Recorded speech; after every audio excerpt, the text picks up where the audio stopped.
재고자산으로 넘어가겠습니다. 자, 여러분 320쪽이 접혀져 있는데 몇 번까지 풀었나요?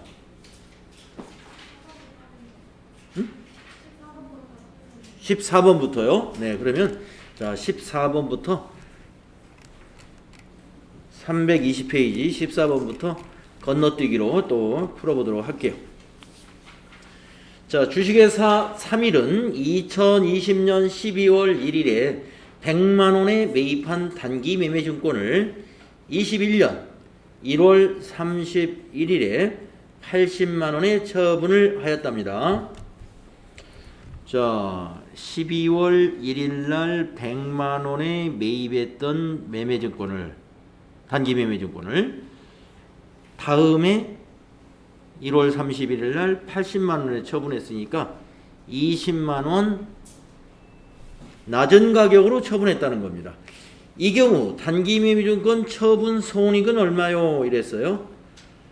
예, 단 2020년 12월 31일날 공정가치는 90만원이었습니다. 이랬네요. 자, 2020년 12월 31일날 공정가치는 90만원이었다는 걸 왜 알려줬느냐 하면은 우리가 이러한 그 결산일의 공정가치, 즉 시장가치로 결산 수정분계를 하지 않습니까?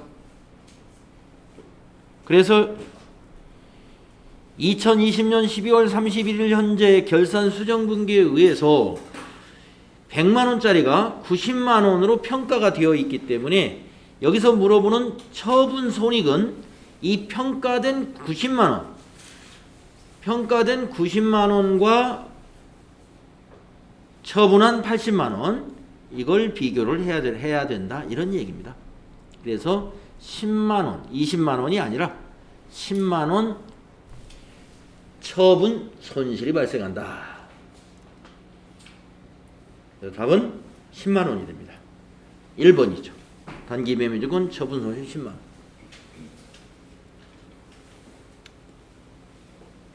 이해가시죠? 자, 다음은 16번으로 건너가세요.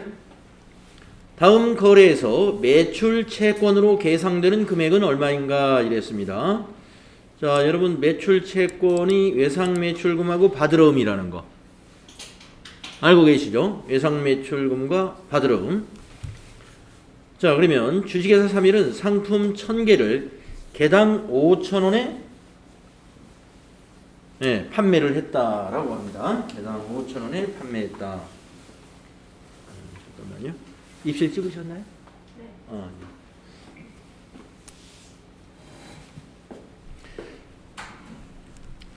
판매 대금으로 현금 50만원과 전자어음 200만원을 받았답니다. 그러면 전자어음 받은 게 받으러움이란 말이죠.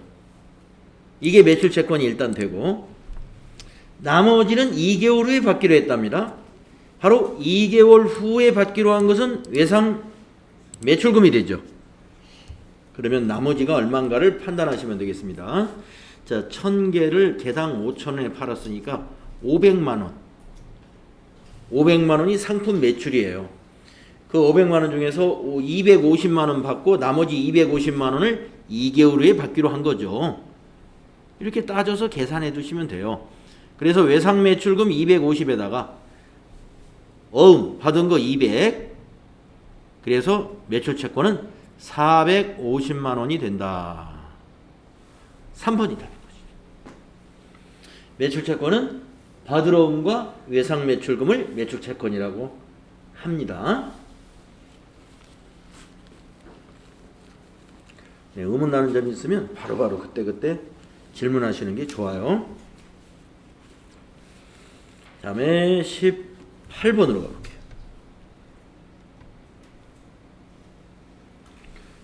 다음 자료에 의해서 주식회사 3일에 2021년 12월 31일 매출 채권 금액을 산출하면 얼마입니까? 네, 또 매출 채권을 물어보죠. 외상 매출금과 받으러움. 자, 12월 31일에 매출 채권을 물어봤는데 기초가 이제 60만 원 있었다는 거니까 더하기 빼기 해봐야 되겠네요. 그죠? 자, 2021년 중에 매출채권 회수가 130만 원. 자, 그러면 여기 매출채권을 T로 그려보세요.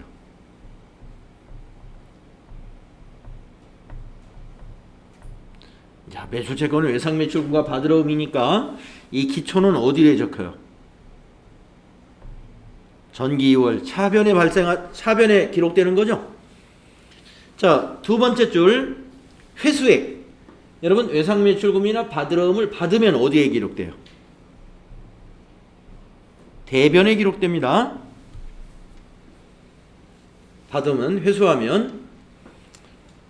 자, 그 다음에 세 번째 줄 현금 매출액. 이건 매출채권 아니니까. 다음 네 번째 줄 2021년도 매출 원가.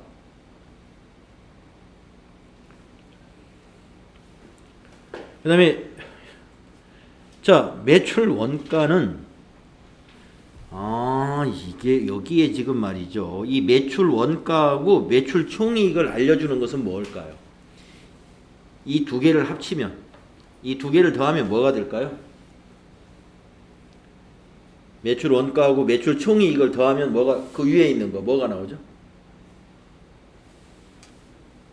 손익계산서에서 자, 매출액이 여기 있어요. 거기서 뭘 빼요? 매출 원가라는 걸 빼주잖아요. 그러면 그게 나오는 게 이게 총이익이에요. 매출 총이익. 그러니까 총이익이 40만 원이고 매출 원가가 100만 원이다 라고 알려준 것은 140만 원이 매출액이다 하는 얘기입니다. 그럼 왜 매출액을 이렇게 알려주려고 했느냐? 이거 써먹으려고요. 현금 매출액이 30만 원이라고 알려준 이유가 총 매출액이 140인데 그 중에서 현금으로 파는 게 30이면 나머지는 외상이나 어음받았다는 얘기입니다. 그러니까 110만 원이 매출채권이 발생한 거예요. 발생은 차변. 그래서 이제 마감을 해봅니다. 자, 차변 합계가 170인데 대변이 지금 회수한 게 130이면 170 중에서 회수를 130 했어요. 그러면 기말에 매출채권의 잔액은 40이었다라는 걸 우리가 알 수 있단 말이죠. 답이 2번입니다. 12월 31일 날 매출채권의 잔액은 얼마냐? 40만 원이다 이거죠.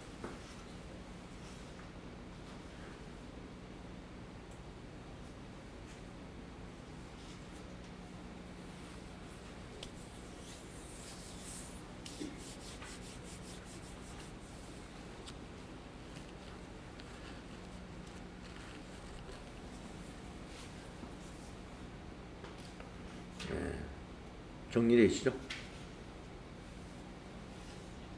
정리되죠? 안 돼요? 예? 안 됐어요? 이해되죠? 예.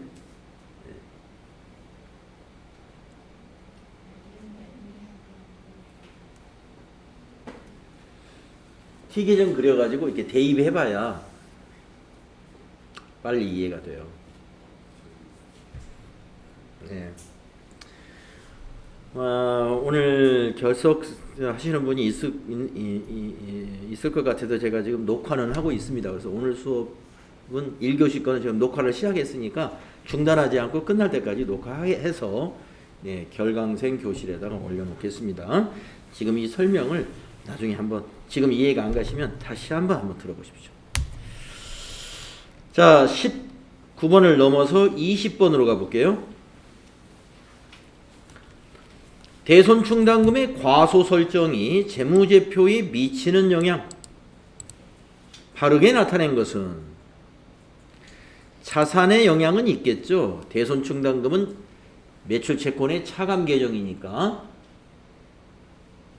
부채하고는 아무런 관계가 없는 거예요. 대손충당금의 설정과 부채는 완전히 무관합니다. 이건 2번은 볼 것도 없고 3번도 당연히. 여러분 우리 매출채권에서 대손충당금 배웠잖아요. 대손 충당금이라는 것은 매출채권 잔액의 일정률을 곱해서 예상해가지고 받지 못할 것을 미리 차감시키고 차변에 비용 처리하는 거란 말이죠. 예. 그래서 여기서는 1번 아니면 4번이 답입니다. 부채하고는 전혀 관계없으니까. 그러면은 답을 먼저 찾아보면은 대손 충당금은 자산의 차감 계정인데 과소 작게 설정했답니다. 그러면 자산은 커지는 거죠. 차감 계정을 작게 설정했으니까. 자산의 차감이 작아지면 자산은 커지는 거죠. 그런데 1번 틀렸네요. 과소라고 했으니까. 과대가 돼야죠. 그러면 답은 4번. 자, 충당금을 적게 설정하면은 비용도 작아져요. 왜 그러느냐? 여러분 대손 충당금 설정하는 분계 기억나시나요? 자, 차변이 뭐였어요? 대손 상각비. 예. 대변이 대손 충당금으로 회계 처리한단 말이죠. 그래서 아까 말씀드린 대로 여기 있는 대손 충당금은 자산 차감, 자산을 감소시키는 거나 마찬가지예요.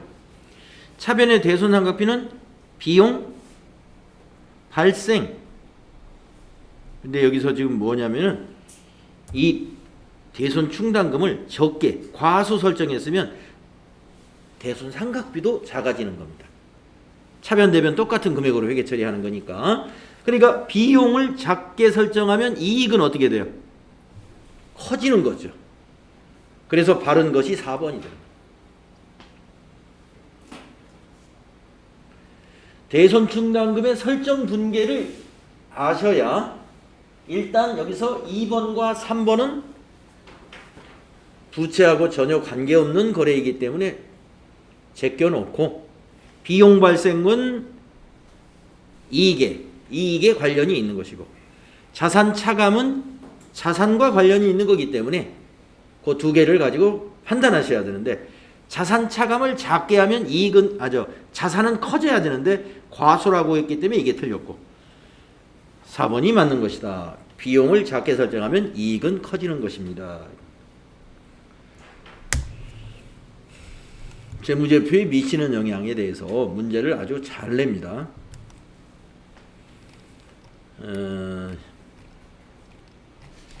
22번으로 가볼까요?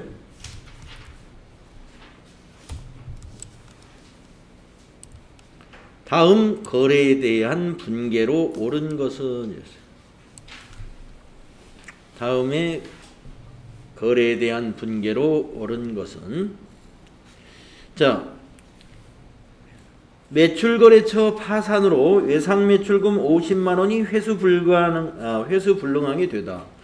단 파산일 전에 설정된 대손충당금 잔액은 30만원이 있어요. 우리 이거 배웠죠? 대손충당금 잔액이 모자라는 것은 비용 처리한다. 그러면 우리가 외상매출금 50만원 대변에 기록해야 됩니다. 외상매출금 50만원 못 받게 됐을 때는 이렇게 기록해야 돼요. 이 세 개 다 맞았어요. 대변에 외상매출금 50만원. 차변을 어떻게 하느냐? 설정된 대손충당금이 이 대손액보다 작으면은 우선 대손충당금 30만원을 먼저 상계시킵니다. 상계시키고 모자라는 20만원은 비용 처리합니다. 그 계정 과목은 대손 상각비인 것이죠. 1번이 옳은 분계입니다.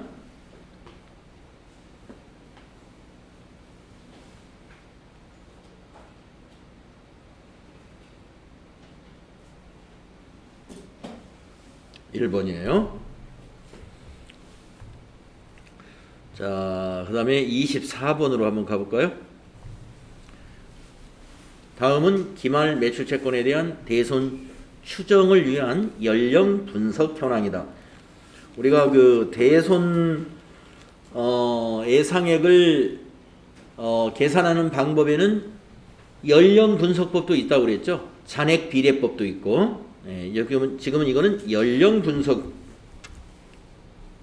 현황이다. 수정분계 전에 대손충당금 잔액이 5만 원인 경우 손익계산서에 계상될 대손상각비는 얼마일까요? 자, 대손충당금이 5만 원이 지금 잔액이 수정분계 전에 남아있는 대손충당금이 5만 원 있으면 예상액을 다 계산해 봐야죠. 자, 45만 원의 1%는 4,500원. 17만 원의 10%는 17,000원. 10만 원의 30%는 3만 원. 5만 원의 50%는 2만 5천 원. 요거 좀 다 더해 보실래요? 4,500원 더하기 17,000원 더하기 3만 원 더하기 2만 5천 원. 5만 5천 원. 예? 얼마요? 예? 좀 크게 말씀해 주세요. 요 합계 얼마 나와요? 7만 6,500원이요? 예. 자, 그러면 이게 뭐예요? 대손 예상액입니다. 예. 대손 예상액이 76,500원인데 대손 충당금이 5만 원 이미 있어요. 그러면 손익계산서에 계상될 대손상각비는 이 차이 16,500원. 26,500원. 예. 26,500원이 차변의 대손상각비.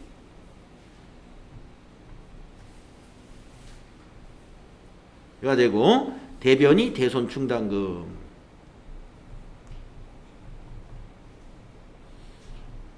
결산 수정분계가 이렇게 되는 거예요. 그래가지고 이 대손상각비는 비용 발생이기 때문에 손익계산서로 가는 것이고, 이건 비용 발생이니까.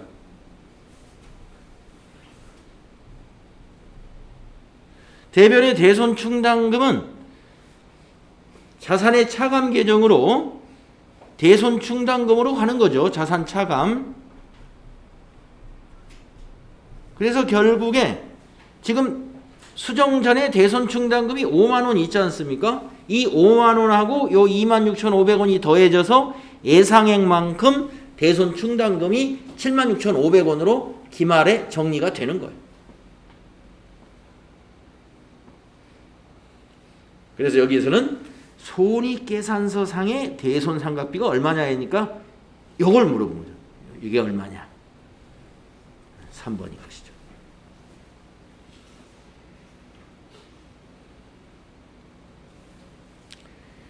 연령분석법으로 시험 문제를 낸다면 이런 스타일로 냅니다. 계산기로 빨리 계산만 잘 하시면 돼요.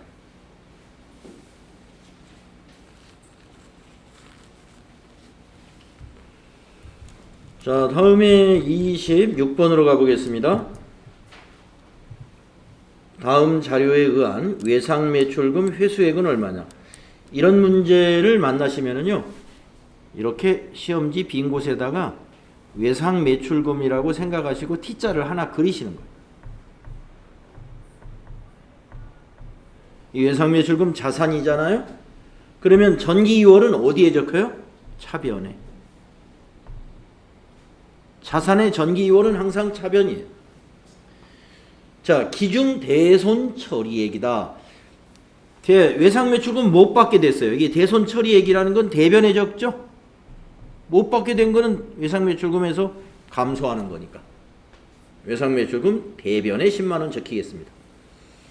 그 다음에 기중의 매출액이 전액 외상인데 300이래요. 외상매출금 차변에 300이 오죠. 다음 네 번째, 외상매출금의 차기 2월이 160이래요. 여기 차기 2월은 전기 2월의 반대에 적히죠? 대변에. 그럼 물어본 게 뭘 물어봤느냐? 회수액을 물어봤어요. 회수액은 여기 차변에 적히는 거죠. 차변에. 회수액도 아니 죄송합니다. 대변에.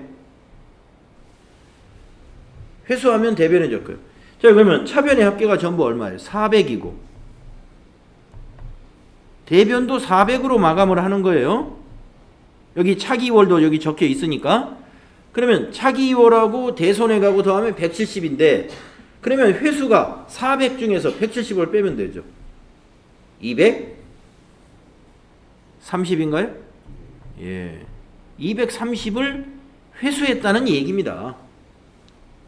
4번이 되는 거죠.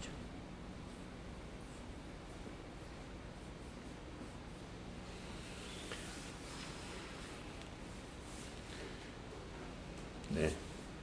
T계정 그려가지고 짝 맞추기.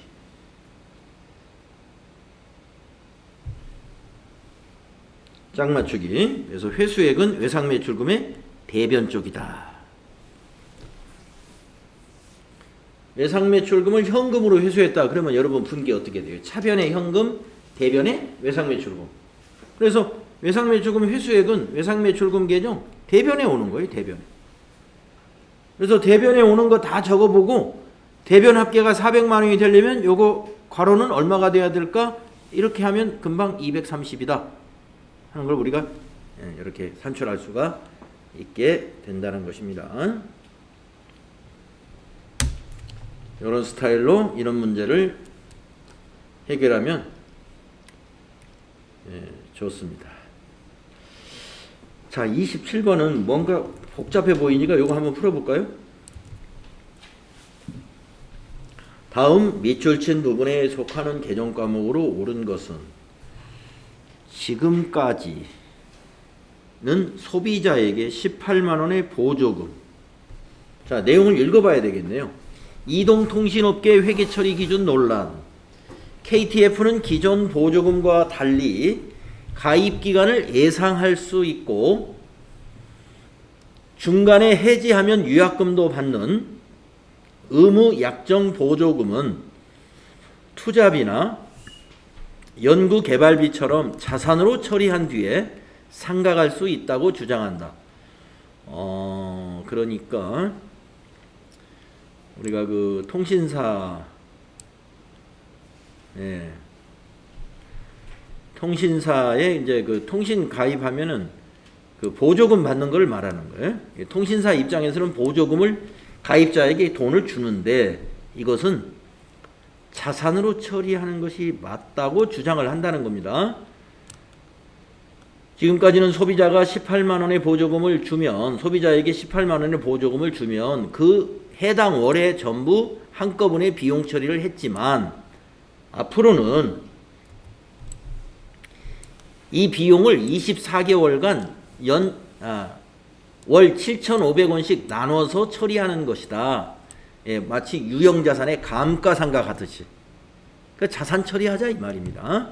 네. 그러면 비용을 자산 처리하는 계정과목이 뭐냐 이런 뜻입니다. 여기서 말하는 지금까지는 소비자에게 18만 원의 보조금을 준 것을 지금까지 비용으로 처리했다고 그랬죠. 한꺼번에 비용으로 처리를 했는데 그 비용을 앞으로는 비용을 24개월간 나눠서 처리하자. 이 뜻은 유형자산의 감가상각 개념으로 처리하자. 그러면 자산 잡아야죠. 그러면 비용을 자산으로 처리하는 계정과목이 뭐냐면은 선급비용이에요. 선급비용. 우리 당좌자산 할 때 보험료 있었잖아요. 보험료를 지불하고 비용 처리할 때는 차변의 보험료입니다. 그런데 보험료를 지불하고 자산으로 회계 처리할 것 하면은 차변의 선급비용 처리하는 거예요.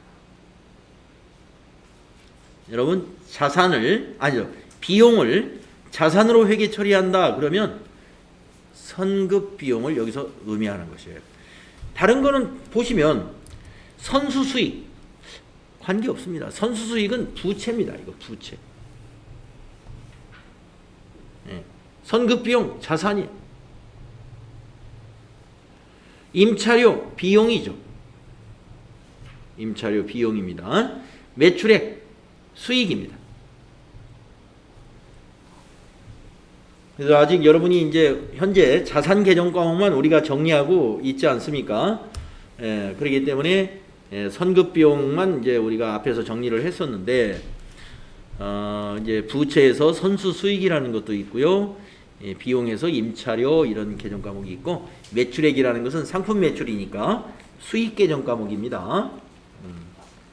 그래서 여기서 말하는 것은 자산을 의미하는 것이고 답은 2번이다 하는 것 알아두시기 바랍니다. 좀 어렵죠? 네, 여기까지네요. 자, 그래서 우리가 이제 당좌 자산을 마무리했고요. 이제 유형 자산의 마지막 재고 자산으로 앞으로 다시 넘어가서 이론 정리를 하도록 해야 되겠죠.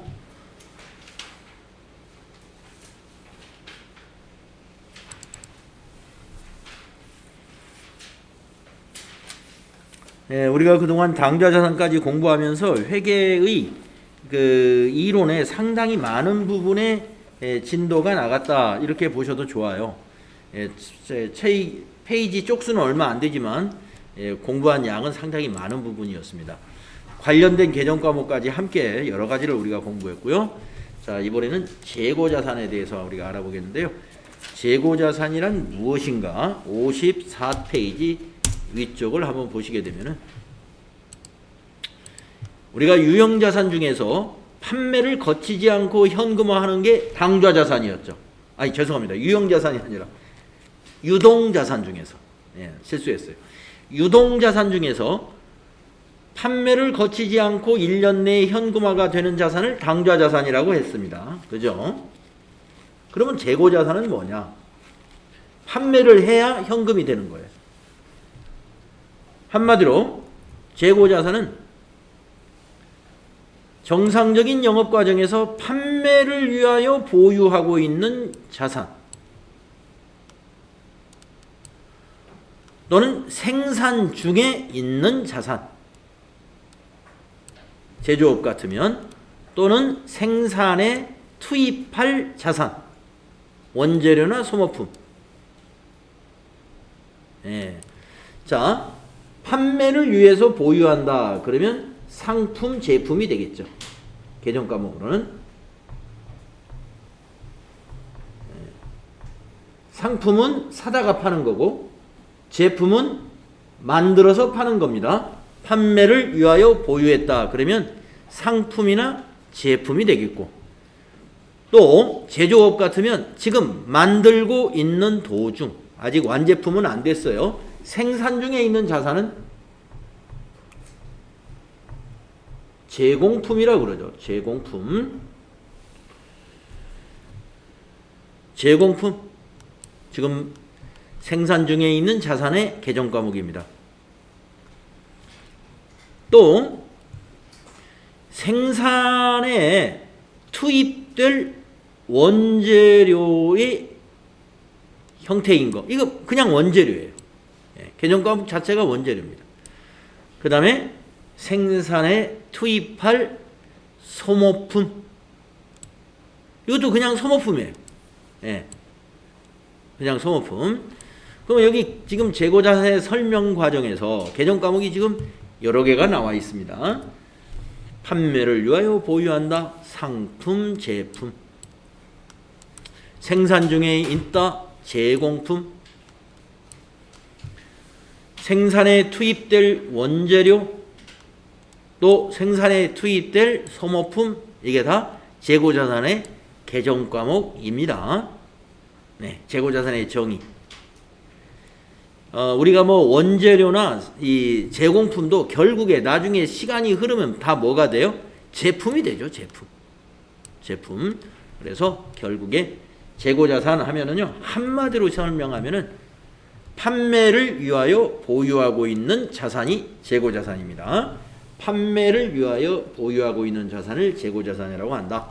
생산 중에 있던 투입하려고 원재료 상태로 있던 간에 그것이 만들어지면 판매해야 되잖아요. 그래서 재고자산에 해당되는 개정 과목이 이렇게 많습니다. 상품, 제품, 반제품, 제공품, 원재료, 소모품. 그럼 미착품은 뭐냐? 미착품. 자, 미착이라는 거 아직 도착하지 않았다는 거예요. 우리의 재고 자산인데 도착하지 않았다.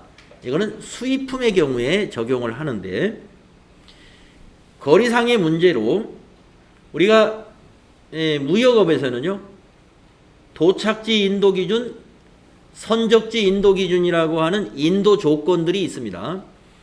미착품은 선적지 인도 기준에서 운송 중에 있는 재고 자산을 가리키는 말이에요.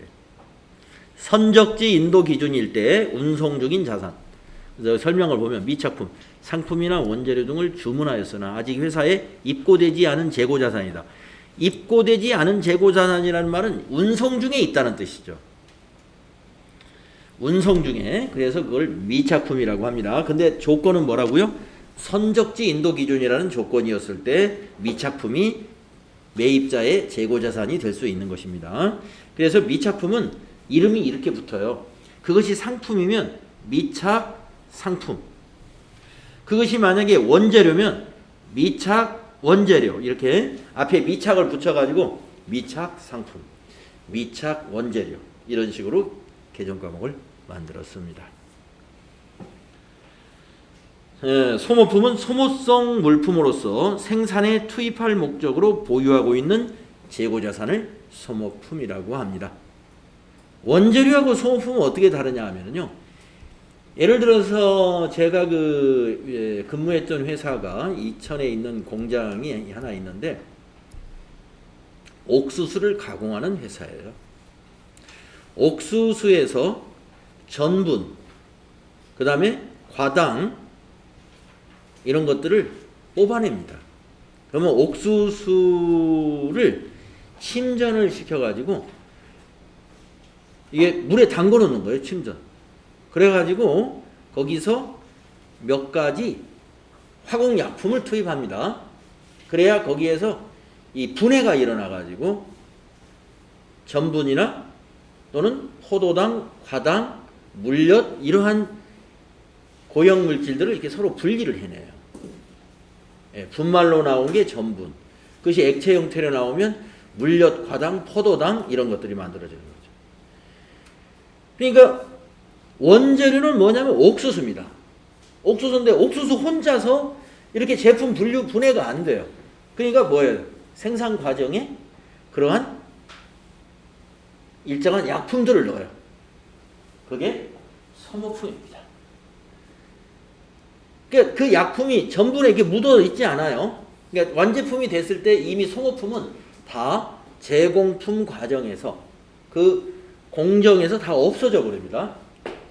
예, 그런 것들을 우리가 보통 소모품이라고 해요. 소모품. 뭐 예를 들면 옷을 만든다. 옷의 원단은 원재료죠. 옷의 원단은. 근데 옷에 들어가는 단추라든가 이런 건 원재료라고 안 하죠. 예, 소모품. 예, 그렇게 이해하시면 돼요. 자, 그러면 FAT 1급에서는요. 개정 과목이 나올 수 있는 게 뭐가 나올까를 보면은 도소매 여부로 나오기 때문에 실무에서는 상품하고 미착상품, 소모품 이것만 나오겠죠. 도소매업이니까. 예, 나중에 이제 여러분이 TAT 2급을 하게 되면 제품, 반제품, 제공품, 원재료 이런 것들은 이제 제조업에서 이런 개정 과목들이 사용되는 것이다. 이렇게 보시면 되겠습니다. 자, 재고자산의 개정 과목 어렵지 않을 거고요. 그러면 재고자산의 취득 원가는 우리가 매입 가격이 일단 기본적으로 취득 원가가 될 텐데 매입 가격 외에도 매입 부대 비용 모두 취득 원가에 포함한다는 것을 우리가 아셔야 돼요. 자, 구입 부대 비용이라는 건 뭐냐? 그 재고 자산을 구입하면서 발생하는 운반비, 수수료, 하역비, 보험료, 뭐 운송 보험료 같은 걸 말하는 거예요. 예. 국내에서 운송할 때야 보험이 안 들지만 해외에서 그 옥수수 국내 옥수수 가지고는요. 네. 우리 국내에서 소비하는 소비에 한 달도 소비 못 한다고 그래요. 국내 옥수수 가지고 만약에 그런 전분이라든가 물엿, 과당 같은 걸 만들면 국내에서는 국내 옥수수 가지고는 한 달 먹으면 먹을 게 없다는 거죠. 그러니까 다 어떻게 해요? 미국, 중국 이렇게 농산물 수출국들이 국내에 많이 세계적으로 많이 있죠. 대표적인 게 미국, 중국입니다. 그러니까 멀리서 오기 때문에 사고가 발생할 수 있어서 우리는 보험에 가입하죠. 보험료. 그리고 세금. 무슨 세금이 붙어요? 관세가 붙을 수가 있죠. 관세. 상품 같은 거 매입하면. 그것이 전부 뭐예요? 취득 원가입니다. 그래서 부대 비용을 모두 포함해서 뭐로 잡아요? 상품 또는 원재료 이렇게 잡는 것이다. 알아주세요. 결론이 뭐예요? 재고자산의 취득 원가는 모든 구입 부대 비용을 포함해야 된다. 관세까지도. 관세까지도 포함한다.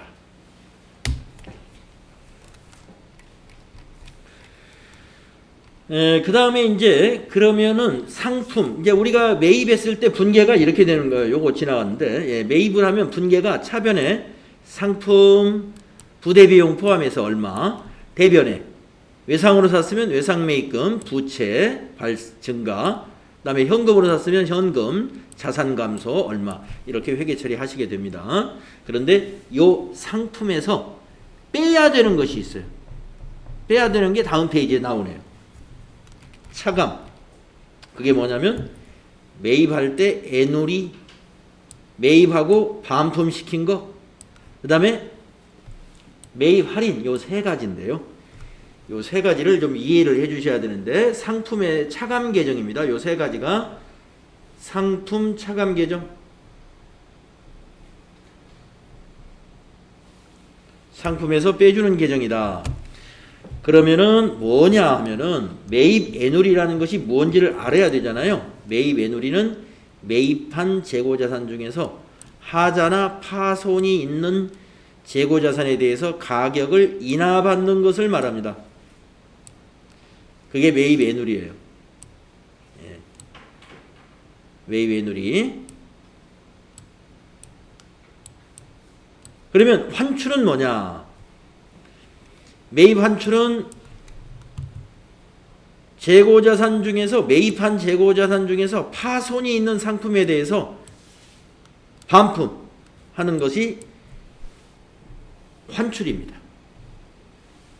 그래서 하자가 심하면 반품을 하죠. 근데 하자가 좀 미미하면 어떻게 해요? 가격 할인해서 쓰죠. 그냥.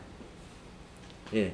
우리 회사가 판매하는데 어떤 결정적으로 이건 도저히 팔 수 없는 거라든가 원재료를 쓰는데 불량으로 인해서 도저히 우리 회사 품질에 영향이 막 심하다. 그러면 반품시켜야 되지만 어느 정도 사용할 수는 있다라고 하면은 가격을 할인받아서 하는 거죠. 그 가격을 할인받는 게 매입 애누리요. 반품하는 건 매입 환출이니까. 상품 매입액에서 빼줘야 되는 거 당연한 거죠. 그 다음에 매입 할인은 뭐냐면요. 가격을 할인받는 건데 조기에 지급함으로써 판매 대금을 조기에 지급함으로써 할인받는 것이라고 하는 거예요. 그러니까 매입 애누리 및 환출은 시점이 매입하는 시점에 결정이 나고 매입 할인은 외상 매입금을 지급하는 시기에 할인을 받을 수도 있다는 것입니다. 자, 구매한 회사가 판매 대금을 3개월 후에 지급하겠습니다 하고 외상 매입했어요. 그런데 우리 회사 자금 사정이 지금 좋아가지고 한 달 만에 지급했어요. 그러면 2달을 빨리 지급했죠.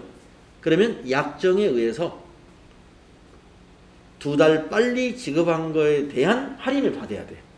그런 약정이 만약에 있다면 그것이 매입 할인으로 표시하고 매입액에서 빼주게 됩니다. 자, 그래서 요거는 뭐 매입의 차감 계정이다라는 것을 알아두는 게 필요하고요. 그래서 이 공식이 중요하다는 겁니다.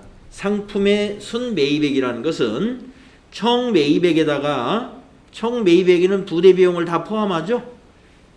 빼주는 게 있어요. 빼주는 게 바로 매입, 애누리, 매입, 환출, 매입, 할인. 요 세 가지는 차감하는 것이다. 차감한 것을 우리가 순매입액이다 이렇게 부르고요. 우리가 보통 상품 하면은 이게 순매입액을 의미하는 거예요. 상품 하면은 순매입액을 의미하는 것이다. 그래서 순매입액을 구하시오 하면은 여러분이 상품 대금에다가 매입 부대 비용은 다 더하세요. 그 상품 대금에다가 매입 부대 비용, 뭐 운반비라든가 보험료라든가 이런 것들은 다 더하세요. 하역비 이런 것들은 더하시고 세 가지는 빼주세요. 매입 애누리, 매입 환출, 매입 할인. 그러면 순매입액이 산출이 됩니다. 자, 이제 재고자산에서 두 번째 매출 원가를 우리가 이해해야 됩니다. 자, 우리가 이제 매출 원가라는 건 원래 비용인데 자산을 배우면서 우리가 매출 원가에 대해서 이해를 해둬야 되는데요. 내용을 한번 보겠습니다. 매출 원가는 무엇이냐? 이게 비용입니다. 매출 원가가 비용인데, 자, 기업이 주된 영업 활동을 통하여 수익을 창출하는 것이 매출액이라고 한다면, 매출은 뭐예요? 수익이에요. 그렇다면 매출 원가는 뭐냐? 매출이 이루어지기 위해서 투입한 비용이다. 즉 원가다 이거죠. 예를 들어서 2021년 1월 1일에 상품을 800원에 매입했어요.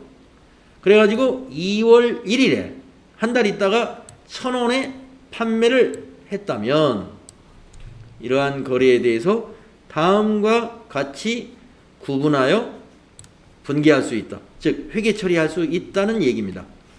자, 왼쪽에 있는 건 그냥 무시해도 돼요. 우리는 이런 방식으로 회계 처리할 거고요. 여기다가 줄을 하나 이렇게 또 그어 놓으셔가지고 이 부분에다가 결산 수정 분계 이렇게 메모 좀 해주세요.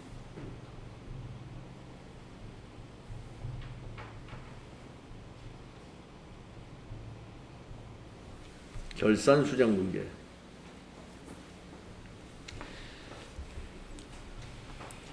자, 1월 1일 날 800원에 상품을 사가지고요.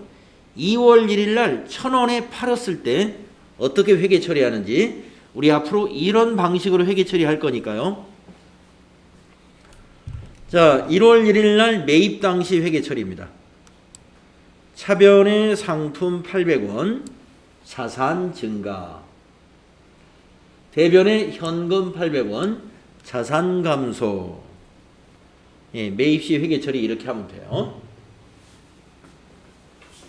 자산 증가, 자산 감소. 여기는 재고 자산이고 여기는 당좌 자산입니다. 자, 그랬다가 2월 1일 날 상품을 팔 때 회계 처리. 현금으로 팔았어요? 그러면 차변에 현금 1,000원이 들어옵니다. 대변에는 자, 이 매출을 말이죠. 위에다가 상품 매출 좀 이렇게 좀 써줄까요? 상품 매출. 이게 상품이었으니까 그냥 매출이 아니라 상품 매출.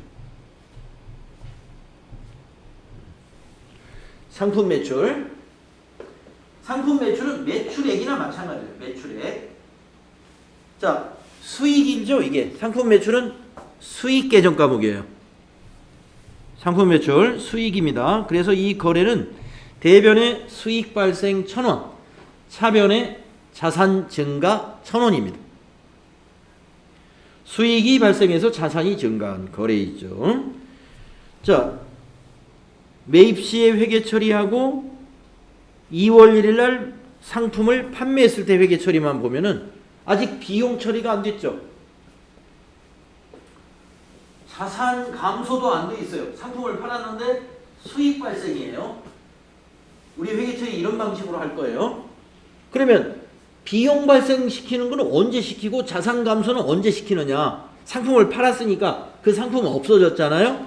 그것을 별도로 여기 보면 별도로 인식하는 경우. 그게 이걸 의미하는 거예요. 결산 수정 분계를 별도로 한다 이거예요. 그러니까 상품을 팔 때마다 비용 인식 안 해요. 별도로 이렇게 매출원가 800원 이게 비용 발생. 대변의 상품 요거 자산 감소. 이 분계를 언제 한다고요? 결산 수정 분계로 처리한다. 매출원가를 별도로 인식하는 방식으로 회계 처리합니다. 우리는 왼쪽 거 이런 방식으로 안 하고 이런 방식으로 할 거니까 이걸로 정리하셔야 된다. 그러면 우리가 이제 여기서 무엇을 이해해야 되느냐?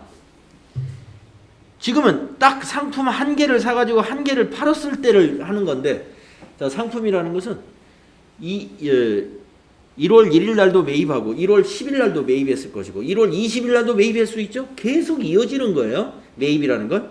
판매도 계속 이어서 파는 거죠. 그렇기 때문에 매출 원가를 산출하는 공식이 필요하겠죠. 상품 딱 하나를 따지면 이렇게 되는데 상품이 계속 시기도 다르고 수량이 달라지고 그러니까 이 매출 원가를 구하는 공식이 있다 하는 얘기입니다. 그래서 결산 수정 분계 하실 때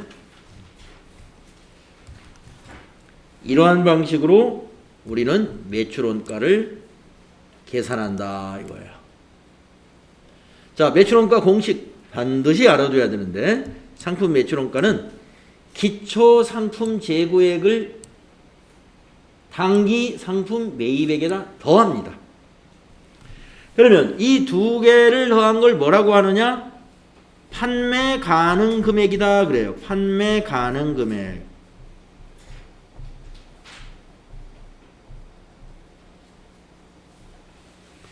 판매 가능 금액. 기초 상품 재고액에다가 당기 상품 매입액을 더하면 당기에 판매 가능한 금액입니다. 이게. 그래서 여기에서 기말 상품 재고액을 빼줍니다. 판매 가능한 것 중에서 재고가 조사해봤더니 재고액이 얼마가 있다. 빼주면 나머지는 뭐예요? 팔려 나갔다. 그 팔려 나간 거에 대한 금액이 매출 원가인 것이죠. 매출 원가 공식. 기초상품 재고액 더하기 당기상품 매입액 마이너스 기말상품 재고액으로 결산 수정 때 매출 원가를 산출한다는 것. 그래서 밑에 예가 나와 있네요. 예를 들어 기초상품 재고액은 30원이고 당기상품 매입액은 70원이다. 그러면 두 개를 더하면 100원이 판매 가능 금액이에요. 그런데 기말상품 재고액은 40원이다. 그러면 안 팔린 재고가 40이란 얘기예요. 그럼 100원에서 40을 빼면 60원어치는 팔려 나갔다. 무엇 기준으로? 원가 기준으로 따진 거죠. 매입액이라는 건 원가지 않습니까? 그래서 매출 원가는 60원이다라는 걸 우리가 구할 수가 있게 된다는 거예요. 이 원리, 상품 매출 원가 구하는 원리, 이 공식을 꼭 암기 또는 이해해 주셔야 되고요. 다음 시간에 이제 쉬었다가 다음 시간에 그러면 이 기말 상품 재고액이 40원이라는 것을 어떻게 평가하느냐? 기말 재고 자산의 계산 방법을 우리가 알아보도록 할게요. 여기서부터는 다음 시간에 설명을 하도록 하겠습니다.